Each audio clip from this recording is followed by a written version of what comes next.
here on the iPad, you see what we're going to be doing.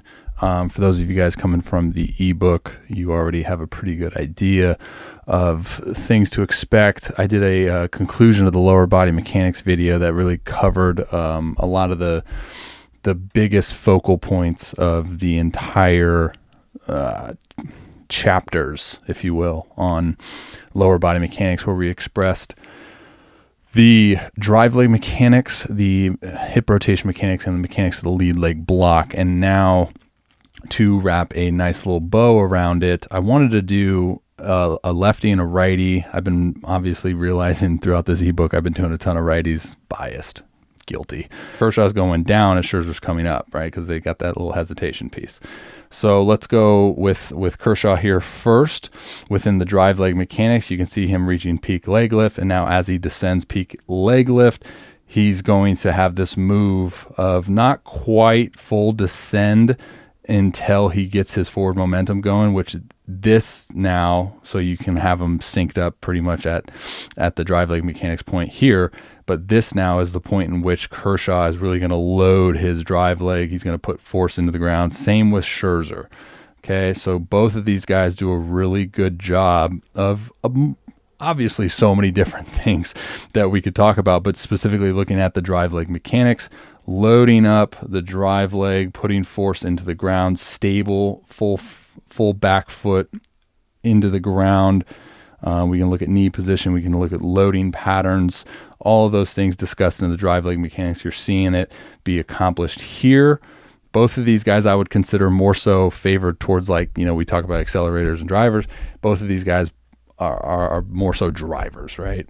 Now, they both do a really good job of not only putting themselves into an optimal position to load up the drive leg. You can see it really well here in this Scherzer video, but you can see the counter rotation. I talked about this in the drive leg mechanics ebook. The counter rotation helps influence a more optimal loading pattern. So tilt, counter rotation, and you see here as the pelvis is almost a little bit counter rotated too over this hip, and that gives us a really nice hinging pattern getting into his glute. And again, it's not that if you don't get into like this posture here, you're going to fail. We discussed this within the book a lot of times, but I do think it's about setting yourself up for success in the best possible way that the body can, absorb, produce, stabilize all of this energy, right? So while Scherzer is a little bit of tilt, but more so trunk counter rotation, I really wish this Kershaw video was better, but Kershaw is going to rely a little bit more on like trunk tilt than he is going to be trunk counter rotation. A good indication of this is looking at the glove side, which we'll dive into when we get into the upper body mechanics. Kershaw's a little bit more linear with his glove side, and Scherzer's a little bit more closed with his glove side. So this could be a whole nother conversation of like rotational and directional. How much does that matter? It's so much dependent on the individual.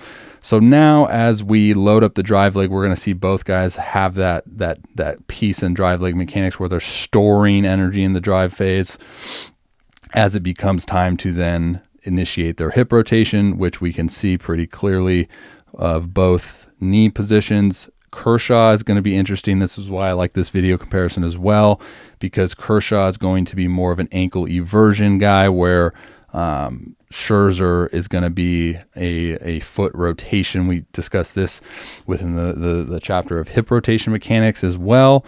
So you can see now as we progress, both guys transferring on time in relation to their upper body and their front foot through space, as Kershaw is going to stay a little bit more grounded, a little bit more connected with the foot throughout, his hip rotation, whereas Scherzer, he's going to disconnect his heel, and like I said, with his getting into his foot rotation as he initiates his hip rotation.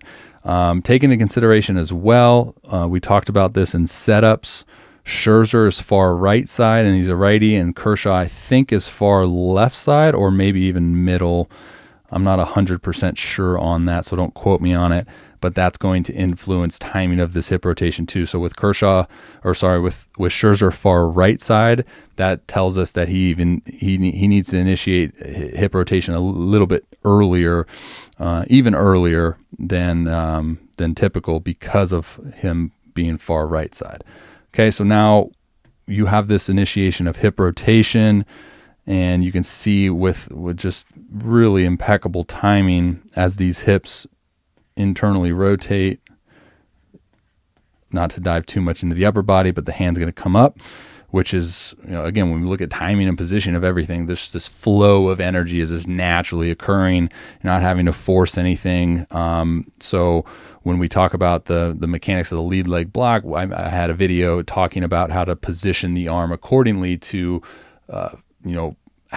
to absorb and to receive all of this lower body energy that we're not only producing but transferring. Okay, so hands coming up, now foot's anchoring down. So boom, you have it right here. You can even see these guys a little bit with like their jersey, more so with Kershaw's jersey, how it's kind of stretching, right? So this is that segmentation piece. You have the hips into rotation, front foot anchored down. You can really see it here with Scherzer, hips into rotation, front foot anchored down, lead leg block mechanics, knee flexion, and just, again, not to dive too much into this piece, but just position accordingly as well.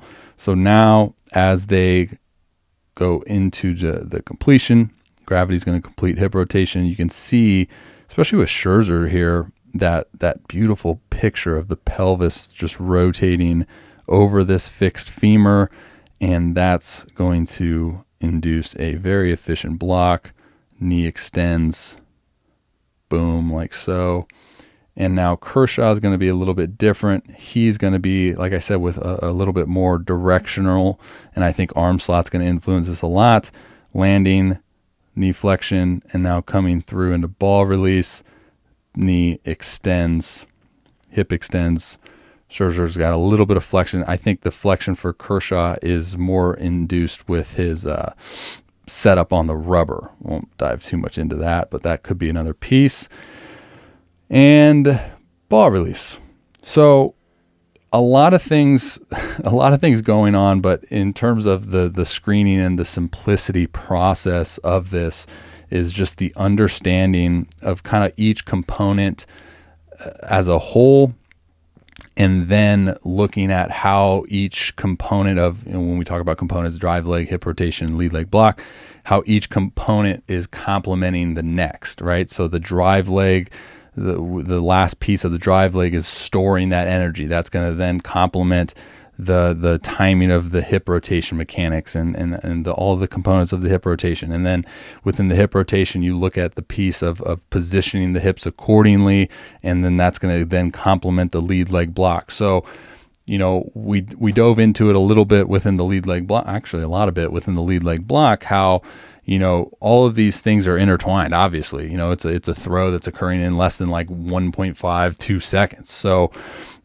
obviously they're all going to complement each other, but we discussed how, if one doesn't, if there's a breakdown, if something's really thrown off with timing or positioning, then it's going to then directly impact the next component. And that's why it's so important for instructors to truly identify something within the delivery that's off, and really pinpoint that firsthand so we can truly make the adjustments necessary. Because we often talk about how like certain things are essentially manipulated into adjustments when we don't need that. So lower body mechanics, Kershaw, Scherzer, drive leg, efficiency, ankle eversion, foot rotation, hip rotation, anchor point, rotation into front foot strike, full front foot strike. You have full front foot contact, stable, sturdy, pelvis rotates, fixed femur. Ooh, he's a lefty. Solid stability, absorbs force, sends force up, boom, claw back piece here. Lower body completely stops whatever it's doing, which is then going to influence what we discuss in the next chapter as we dive into upper body mechanics. So that's what I got for you guys here. All right, that's going to do it for the lower body mechanics. For those of you guys watching, listening to this, coming from the ebook, now we can get moving on to upper body. Those of you guys watching on YouTube that haven't purchased the ebook, you better do so. I'm Robbie Rowland, and I'm out. See ya.